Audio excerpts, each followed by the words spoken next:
For 48 years, the official record said Jim Thorpe lost his Olympic gold medals because he broke the sacred rules of amateur sport. That's the story they tell. It isn't what happened. Someone made sure you'd never hear the rest of it. Here's what the record books were rewritten to hide. Stockholm, 1912. Thorpe wins the pentathlon. Then he wins the decathlon by a margin so wide the next closest man isn't close at all. King Gustav V hands him his medal and calls him the greatest athlete in the world. Thorpe, a Sac and Fox man who grew up on native land in Oklahoma, allegedly just says, "Thanks, King." 6 months later, a newspaper finds out he played a summer of minor league baseball for a few dollars a game back in 1909, under his own name. No disguise, no shame, just a young man making rent. Amateur rules say that disqualifies him. The Amateur Athletic Union takes his medals. His name is erased from the record books. Runner-up finishers quietly get his golds mailed to them instead. Here's the crack in that story. The AAU's own rulebook required any protest against an athlete's amateur status to be filed within 30 days of the competition. 30 days. The letter that ended Thorpe's Olympic career didn't arrive in 30 days. It arrived in January of 1913, nearly 6 months after the Stockholm Games had already closed. By their own bylaws, the protest was already dead on arrival. Nobody enforced that rule. Nobody even mentioned that rule. The AAU stripped him anyway, the International Olympic Committee backed them, and the deadline violation that should have made the whole thing null simply never made it into the public version of events. It sat in a file, quietly, for decades. Now here's where it gets uncomfortable. The easy explanation is that this was just how strict amateurism worked back then, that any paid competition, however small, was treated as an unforgivable sin, and Thorpe just happened to get caught. Except he wasn't the only college athlete playing summer ball for cash in that era. It was common, widespread. Most of them did it under fake names specifically so it wouldn't follow them. Thorpe didn't bother hiding. He didn't think he needed to. So if disguised money was tolerated and undisguised money got you erased from history, the rule was never really about the money. But that's not the part they buried.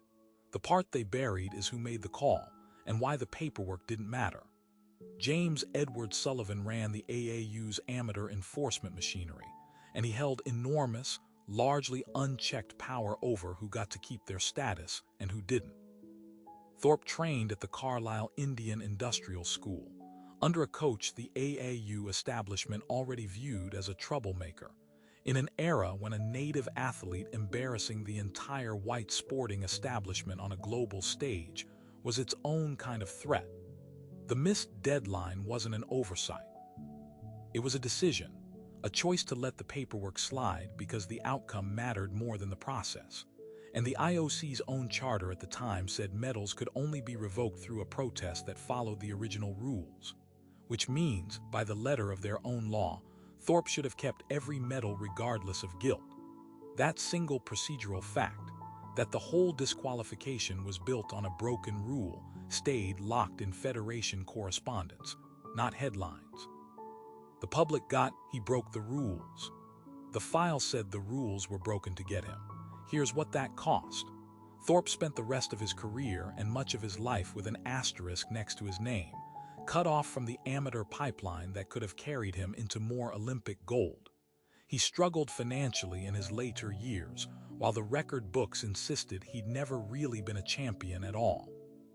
It took until 1982, 69 years after Stockholm, for the IOC to even quietly list him as a co-champion, splitting credit with the men who'd been handed his medals. It took until 2022 for him to be restored, alone, as the sole official winner. Nobody was ever held accountable for the deadline that was ignored to take him down in the first place. That detail never became the headline. It just sat there, true and buried, while the world repeated the version that was easier to accept. So ask yourself this. If the AAU broke its own rulebook to strip the greatest athlete of his generation, quietly, with no one checking their math for almost half a century, how many other amateur violations from that same era were enforced only against the athletes who didn't have anyone powerful in their corner? and how many of those files are still sitting in a drawer somewhere, saying one thing on the record and something else entirely in the paperwork nobody was ever supposed to read.